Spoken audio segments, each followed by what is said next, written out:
ఏదేమైపోయినా పర్లేదు. చివరికి ప్రాణం పోయినా పర్లేదు. కానీ నేను ఆ మనిషిని మర్చిపోవాలి. ఎందుకంటే అలా మర్చిపోకపోతే లోపలంతా నాశనం అయిపోతుంది. లోపల తగలడిపోతుంది. లోపల ఎలా అంటే ఏ పని చేస్తున్నా, అసలు ఎక్కడున్నా, చుట్టూ ఎంతమంది ఉన్నా సరే ఏదోలాగా మర్చిపోవాలి అనే ధ్యాస తప్ప ఇంకోటి ఉండట్లా. ఎందుకంటే అలాగే గుర్తుపెట్టేసుకుంటే ఏమన్నా అయిపోతానేమో భయం.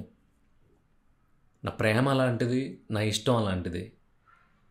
సో మనం అంత బాగా ఇష్టపడి, అంత జెన్యూన్గా మనం ప్రేమించినప్పుడు, అవతలోళ్ళు జస్ట్ యూజ్ అండ్ త్రోగా మనల్ని చూసినప్పుడు, సో మనం ఎందుకు గుర్తుపెట్టుకోవాలి? అయిపోయింది ఏదో అయిపోయింది. సో గొడవ జరిగిందా, లేదంటే వాళ్ళ వల్ల మనం నమ్మి మోసపోయామా, ఇవన్నీ పక్కన పెట్టేస్తే ఆల్రెడీ బ్రేకప్ అనేది జరిగిపోయింది. జరిగిపోయిన తర్వాత నేను మర్చిపోవాలి కదా. సో మర్చిపోవాలి, మర్చిపోవాలి, మర్చిపోవాలి, మర్చిపోవాలి, మర్చిపోవాలి, మర్చిపోవాలి. ఏది ఏమైనా సరే 100, 1000 అయినా, అసలు భూమి తలకిందులైపోయినా, ఒక పక్క నుంచి సునామీ వచ్చేస్తున్నా సరే ఆ మనిషిని మర్చిపోనంతకాలం నేను సుఖంగా ఉండలేను. సో ఇది నీకు జరుగుతుంది కదా. ఈ మర్చిపోవాలి ఏమైనా సరే, ప్రాణం పోయినా పర్లేదు కానీ నాకు గుర్తు రాకూడదు అనేంత దెబ్బ నీకు తగిలింది కదా, అలాగే అనిపిస్తుంది. కానీ నేను ఒకటి చెప్పనా, అంటే అలాంటి దెబ్బ ఒకటి రుచి చూసినోడుగా చెప్తున్నా, హానెస్ట్గా చెప్తున్నా. ఇది విన్న తర్వాత ఇది నిజమే పృథ్వీ అని నీకు అనిపిస్తే నిజమని చెప్పి కామెంట్ చేయి. లేదు ఇవన్నీ చెప్పడానికి బాగుంటాయి, అసలు నీకు ఎట్టి పరిస్థితుల్లోని దాన్ని మనం పాటించలేము అనిపించింది అనుకో, వెళ్ళిపో, ఇంకెప్పుడు కనిపించొద్దు నాకు. సారీ, నేను ఇంకెప్పుడు కనిపించకుండా నన్ను బ్లాక్ చేసి, అసలు అన్సబ్స్క్రైబ్ చేసి. ఎందుకు చెప్తున్నానంటే, దెబ్బ తిన్న తర్వాత నేను ఏదైతే ఫాలో అయ్యానో, స్టిల్ ఇప్పటికి ఏదైతే ఫాలో అవుతున్నానో, అది నాకు పీస్ని తీసుకొచ్చింది, చాలా మంచి ప్రశాంతతనిచ్చింది. ఇంకెవరి దగ్గర అలాంటి దెబ్బ తగలకుండా నన్ను కాపాడుతూ వచ్చింది. సో ఆ ఫాలో అయిన రూల్ ఏంటి, నేనేం చేశాను, ఏం చేస్తే మనల్ని ఎవరైతే జస్ట్ యూజ్ అండ్ త్రో లాగా అనుకున్నారో, జస్ట్ ఒక బొమ్మలా అనుకున్నారో, జస్ట్ మనం ఏం చెప్తే దానికి తలాడిస్తారో, లేదంటే బయటికి గెంటేయచ్చు అనుకున్నారు, వాట్ ఎవర్, అది ప్రేమ అవ్వచ్చు, రిలేషన్షిప్ అవ్వచ్చు, లేదంటే ఫ్యామిలీస్ మధ్యలో అయి ఉండొచ్చు, ఫ్రెండ్షిప్ మధ్యలో అయి ఉండొచ్చు, లేదంటే ఇద్దరు నమ్మకంగా ఉన్న మనుషుల మధ్యలో, ఆడ మగ చిన్న పెద్ద ముసలి ముతక అందరికీ వర్తిస్తుంది ఇది. నేనేం చేశానంటే, ఇప్పుడు నీకు చెప్పాను కదా, నీకు దెబ్బ తగిలింది కదా, అలాంటి దెబ్బ నాకు తగిలినప్పుడు ఆ రోజు నుంచి ఈ రోజు వరకు ఏ క్షణం నేను ఆ దెబ్బను మర్చిపోలేదు. ఏ క్షణం నేను ఆ మంటను వదలలేదు. ప్రతి క్షణం గుర్తు తెచ్చుకున్నా.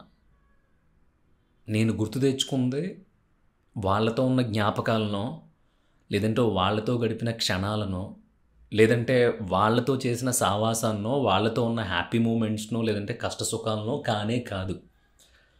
ఆ లాస్ట్లో జరిగిన ఒక పెంట ఉంటుంది చూసావా, ఒక గొడవ ఉంటుంది చూసావా, ఒక వితండవాదం ఉంటుంది చూసావా, ఒక నమ్మక ద్రోహం ఉంటుంది చూసావా, అది గుర్తుపెట్టుకున్నా. అదొక్కటి గుర్తుపెట్టుకున్నా. దీని అమ్మ జీవితం ఇప్పటిదాకా ఎవ్వడికి దొరకలా. ఆడు ఎంత దేవాంతకుడైనా, ఎంత తెలివైనోడైనా, ఆడు ఎంత తోపైనా నేను ఎవ్వడికి దొరకలేదు, చెక్కలేదు. ఎందుకంటే ఆ దెబ్బ పడినప్పుడు ఉండే బాధ ఉంటుంది చూసావా, ఆ బాధను నేను చాలా ఘోరంగా అనుభవించాను. సో అప్పటి నుంచి నేను ఏం చేసేవాడిని అంటే, ఎవ్రీడే గుర్తుపెట్టుకున్నా, ఎవ్రీడే గుర్తు తెచ్చుకుంటూనే ఉన్నా. సో కాబట్టి నన్ను, అంటే ఇప్పుడు ఇంత హానెస్ట్గా ఉన్న నన్ను నువ్వు దెబ్బ కొట్టావు, చావు దెబ్బ, చచ్చిపోయినా పర్లేదు అనుకునేంత దెబ్బ కొట్టేశావు నువ్వు. సో నేను నిన్ను గుర్తుపెట్టుకోవాలి. గుర్తు పెట్టుకుంటే ఇంకా చాలామంది గుంటనక్కలు రెడీగా ఉంటాయి, చాలామంది సన్నాసులు రెడీగా ఉంటారు, చాలామంది బేవర్స్ క్యాండిడేట్లు ఉన్నారు సార్ ఇక్కడ సొసైటీలో. వాళ్ళందరూ రెడీగా ఉన్నారు, ఎవడు దొరుకుతాడా, ఎవరిని కొడదామా దెబ్బ సరైందని. సో వాళ్ళందరి చేతికి దొరుకుంటే వెళ్ళావు అనుకో, వాళ్ళందరినీ దాటుకుని వెళ్ళాలనుకో, నీ జీవితం కాదు, నీకు ఇంకో దేవుడు ఇంకో 200-300 సంవత్సరాలు ఇచ్చినా సరే సరిపోదు. అందుకని నీకు తగిలిన దెబ్బను రోజు గుర్తుపెట్టుకో. అది గుర్తొచ్చినప్పుడు ఎలా ఉండాలంటే, ఎప్పుడూ ఆ కైండ్ ఆఫ్ ఎమోషన్‌లోకి, అంటే అలాంటి దరిద్రాల్లోకి వెళ్ళకూడదు అనేది నీ మైండ్ చాలా షార్ప్‌గా నీ ఎదుటోడిని, నువ్వు చుట్టుపక్కల ఉన్నోళ్ళని కూడా అది అబ్జర్వ్ చేస్తూ ఉంటది. ఒకసారి తగిలింది నీకు తీరింది కదా! ఇంకెందుకు నమ్ముతున్నావు నువ్వు మనిషిని? ఉపకారం చేశాడా? ఉపకారం చేయి. అపకారం చేశాడా? ఆడెప్పుడోకప్పుడు దొరుకుతాడు. ఆడి దోల తీరిపోవాలి కొడితే. ఇలాంటియన్నీ రన్ అవుతూ ఉంటాయి మైండ్‌లో. సో, ఇప్పుడు నేను ఇది చెప్తే కొంతమంది సో కాల్డ్ కామెంట్ బ్యాచ్ ఉంటారు. వాళ్ళు ఏమంటారంటే, మనిషికి మనిషి సాయం, మనిషికి మనిషి తోడు లేకపోతే సమాజం ఎటు వెళ్ళిపోద్ది ఇవన్నీ చెప్తారు. ఎంతమందికని సాయం చేస్తావు?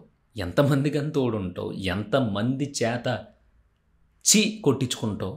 ఏంటి ఇదంతా నువ్వు జెన్యూన్గా ఉండి నువ్వు చాలా హానెస్ట్గా ఉంటే. అలా అయితే సొసైటీలో అందరూ స్వామి వివేకానందులు అయిపోదురు. ఆయన గొప్పోడు కాబట్టి, ఆయనకొక ఇది ఉంది కాబట్టి, అంత ఓపిక ఉంది కాబట్టి ఆయన గొప్పోడు అయ్యాడు. ఆ గొప్పోళ్ళు కొంతమందే ఉంటారు అలాగా. నువ్వు నేను కూడా అలాగే ఉందాం. ఎంతమంది అన్నా సరే, ఇప్పుడు గాంధీ చెప్పినట్టు ఒక చెంప మీద కొడితే ఇంకో చెంప చూపిద్దాం అంటే వర్కౌట్ అవ్వదు. సో, మొన్న ఏదో చేసాడు కదా అని జీవితాంతం గుర్తుపెట్టేసుకుని ఆడితో మాట్లాడకుండా ఉంటే ఎలా కుదురుతుంది? రేపు పొద్దున్న రోజు ఆడు నువ్వు నేను మొహం చూసుకోవాలి, మొహం అంటే సరే నువ్వు ఒక 10,000 ఎగ్గొట్టావనుకో, ఓకే, ఒక 5-6 నెలల తర్వాత మర్చిపోతాను. లేదు నువ్వు ఎవరి దగ్గరో నా గురించి ఏదో చెడుగా చెప్పావు అనుకో, ఓకే, ఒక సంవత్సరం 2 సంవత్సరాల తర్వాత మర్చిపోతాను. లేదు నాకు ఏ సంబంధం లేని గొడవలోకి నువ్వు నన్ను లాగేవు అనుకో, సరే ఒక 2-3 సంక్రాంతుల తర్వాత సరే ఏదో ఒక పండగ వాతావరణంలో నీతో నేను కలిసిపోతాను. కానీ నువ్వు ఇక్కడ కొట్టేసావు.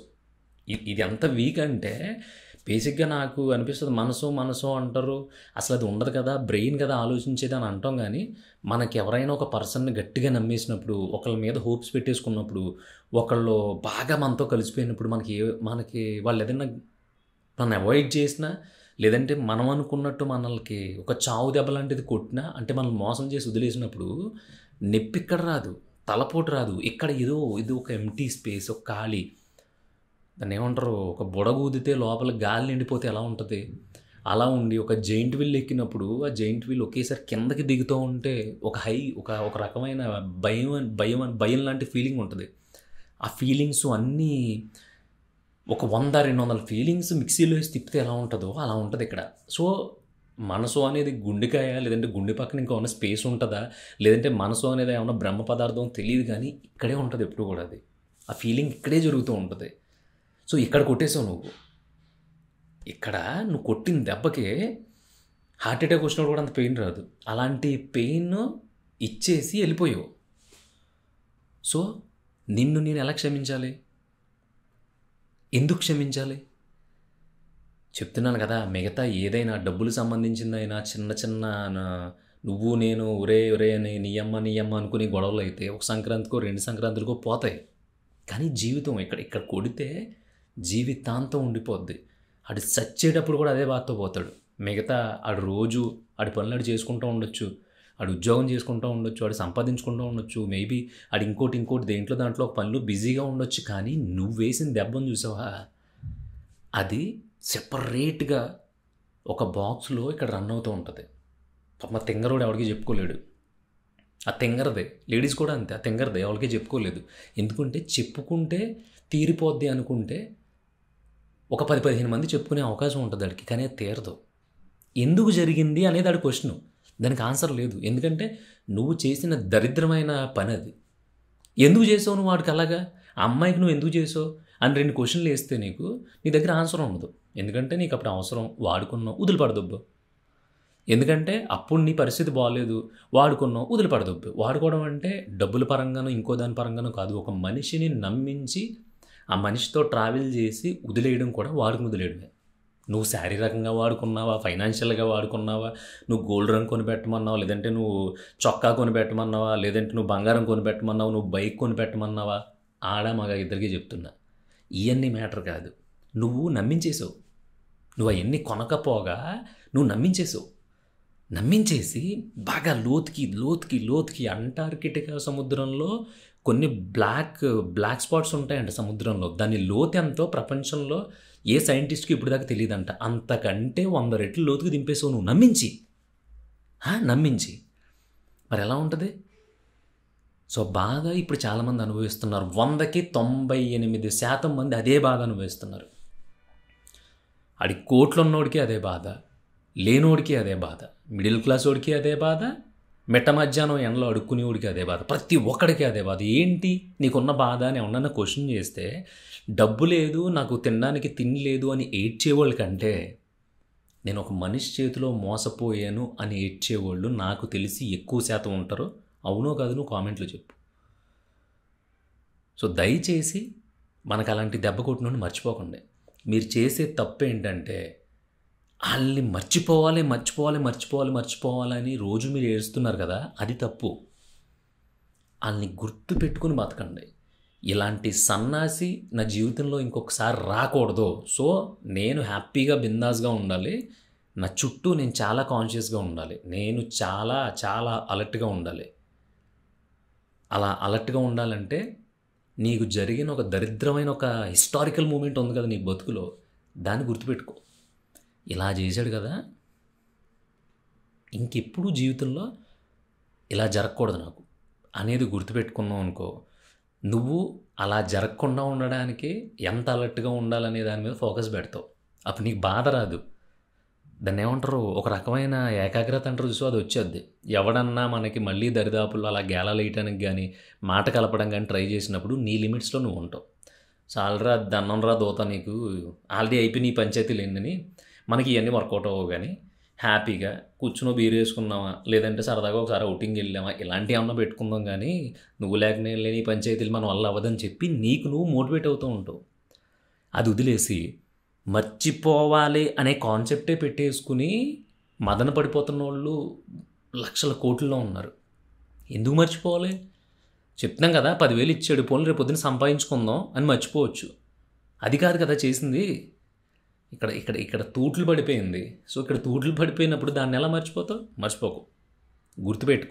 గుర్తుపెట్టుకుని మళ్ళీ ఇంకొకసారి ఈ ఉన్న కొంత ప్రశాంతతనే పోగొట్టుకేసుకునేలాగా నీ బతుకుని ఎవడో డిస్టర్బ్ చేయకుండా ఉండాలంటే అది గుర్తుపెట్టుకుని అలాంటి వాళ్ళని దగ్గరికి రానివ్వకుండా నీ బతుకు నువ్వు బతుకు. రేపొద్దున్న నుంచే నువ్వు గుర్తు పెట్టుకో. ఎట్టి పరిస్థితుల్లోని నాకు జరిగింది నేను మర్చిపోకూడదు అనేది రోజు తలుచుకో. మళ్ళీ చెప్తున్నా, నేను తలుచుకోమంది వాళ్ళతో ఉండే జ్ఞాపకాలు, వాళ్ళతో నువ్వు పోగేసుకున్న మెమోరీస్ బొచ్చు బొంగు కాదు. ఎందుకు తిడుతున్నానంటే అంతే కదా, అంతకుముందు నీకు వాల్యుబుల్. ఇంత జరిగిపోయిన తర్వాత దాని గురించి అంత పవిత్రంగా మాట్లాడుకోవాల్సింది ఉంది. ఆ జ్ఞాపకాలు మధుర జ్ఞాపకాలు. మేమిద్దరం కలిసి ఒకే కోడేకన పీకితే చివరిన చిన్న ఇంటికి మిగిలితే దాన్ని చెవిలో పెట్టుకుని తిప్పుకుని నేను దానికి ఇస్తే అది తిప్పుకునేది. అది తిప్పుకున్న తర్వాత నాకు ఇస్తే నేను తిప్పుకునేవాడిని. ఇవన్నీ ఎందుకు? ఈ దరిద్రాలు. ఎందుకంటే ఆల్రెడీ నీ జీవితం సర్వనాశనం అయిపోవడానికి కారణం వాళ్ళు అయినప్పుడు నువ్వు మళ్ళీ ఎక్స్ట్రాడినరీ మెమోరీస్ ఆ జ్ఞాపకాలతోనే బ్రతికేస్తానని ఎలా అంటావు నువ్వు? నేనైతే అన్నాను. ఒకవేళ నీకేమన్నా మనోభావాలు దెబ్బతినేసి అదేం పృథ్వీ ఎలా అంటావు, అప్పట్లో మనం అంటే మామూలుగా చిరంజీవి రాధికలాగా ఉండేది వ్యాపారం అని నువ్వు అనుకుంటే కనుక నీ ఇష్టం, నీ కర్మ, నీ సావు, నువ్వు సావు, నేను ఎవడో కాపాడలేడు. అలా కాదు, నేను ఎంత ప్రయత్నించినా మర్చిపోలేకపోతున్నాను అని నువ్వు అన్నావా, అది కూడా నీదే తప్పు. నీ సావు నువ్వు సావు. నేనేమంటున్నా అంటే మర్చిపోవడానికి నువ్వు అంత ఎందుకు కష్టపడుతున్నావు? మర్చిపోవడానికి అంత కష్టపడాల్సిన అవసరం లేదు. ఎందుకంటే మర్చిపోద్దని చెప్తున్నాను నేను. వాళ్ళతో ఉన్న ఆ బోత వెళ్ళిపోయిన కాలం ఏదైతే ఉందో దాన్ని వదిలేసి నీ నమ్మకాన్ని, నీ పర్సనాలిటీని, మొత్తం నీ ఇన్నర్ ఫీలింగ్స్ అన్నింటినీ కొలాప్స్ చేసేసి కూలగొట్టేసి వెళ్ళిపోయినప్పుడు ఒక సిచ్యువేషన్ జరిగింది కదా, ఒక రోజు జరిగింది కదా, ఆ రోజు ఒకటే గుర్తుపెట్టుకో. ఓహో, మనం ఇంత హానెస్ట్గా ఉంటే ఇలా అయింది కదా. సో జాగ్రత్తగా ఉండాలి. జాగ్రత్తగా ఉండాలంటే ఆ ఒకనొక రోజు జరిగిన దరిద్రాన్ని నువ్వు రోజుకోసారన్నా గుర్తు తెచ్చుకోవాలి. అప్పుడు ఏమైంది? నీకు అదొక పాఠమైంది. ఉప్పు కప్పు రంబు నొక్క పోలిక నుండి చూడ రుచుల జాడవీరని టక్మని ఎలా చెప్పేస్తున్నావు నువ్వు? అది పదే నీ స్కూల్లో నీకు వినిపించింది, దాన్ని నువ్వు చదివేవు, అది నీకు జ్ఞాపకంగా ఉండిపోయింది. సరదాగా ఎప్పుడైనా ఎక్కడైనా ఉప్పు కప్పు రంబు అని ఎవడన్నా అంటే నువ్వు ఒకసారి దాన్ని మళ్ళీ గుర్తు చేసుకుంటున్నావు. సో అందుకని అది నోట్లో ఉండిపోయింది. ఇది కూడా అంతే. అరే పలానా ఇలాగా భలే కలిసి ఉంటున్నారు ఇద్దరు అన్నప్పుడు నీకు అది గుర్తొచ్చేయాలి. అలాగే ఉంటుందిలే ఇప్పుడు అనిపించాలి. మళ్ళీ ఇక్కడ ఇంకో క్వశ్చన్ వస్తుంది, అంటే అందరూ అలాగే ఉంటారా అనేది. ఇది కామన్ క్వశ్చన్ దేంట్లో అయినా, అందరూ అలాగే ఉంటారా అని. అందరూ అలా ఉండరు, కానీ ఎక్కువ మంది అలాగే ఉన్నారు ఇప్పుడు. అర్థమైంది అనుకుంటున్నాను. ఒక మనిషిని మర్చిపోవడానికి, ఒక మనిషిని మర్చిపోవాలని, ఒక మనిషిని మర్చిపోలేకపోతున్నాను అని చెప్పి నువ్వు ఇబ్బంది పడుతున్నట్లయితే కనుక నువ్వు మర్చిపోకు. నీకు జరిగింది నిజంగా అన్యాయం అయితే ఆ అన్యాయం జరిగిన రోజు ఒకటి ఉంది కదా, ఆ రోజుని రోజుకు ఒకసారి గుర్తు తెచ్చుకో. లైఫ్ ఎంత పిచ్చ హ్యాపీగా, ఎంత పిచ్చ పాజిటివ్గా, ఎంత క్లారిటీగా ఉంటుందంటే నాకు ఉంది కాబట్టి చెప్తున్నాను. అది నువ్వు అప్లై చేసుకో. ఎందుకంటే నీ లైఫ్ వేరు, నా లైఫ్ వేరు కాదు. నేను నీలాంటి వాడినే, నేను నీలాగే ఇష్టపడ్డాను, నేను నీలాగే అన్నీ అనుభవించాను. నేను నాలాగా మర్చిపోకుండా గుర్తుపెట్టుకోవడం వల్ల ఇప్పుడు నీ ముందుకు వచ్చి మాట్లాడతాను చాలా హ్యాపీగా. సో ఇప్పుడు నాలాగా నువ్వు హ్యాపీగా ఉండాలనేది నా ఉద్దేశం. అందుకని అప్లై చేయి, అదిరిపోద్ది. బాలేదు అనిపించింది అనుకో, నేను రోజు మాట్లాడుతూ ఉంటాను, లేదంటే నెలకు 4 సార్లు మాట్లాడుతూ ఉంటాను నీతో. కామెంట్ బాక్స్లో రెడీగా ఉండు, నేను కూడా వచ్చి నీతో డిస్కస్ చేస్తాను.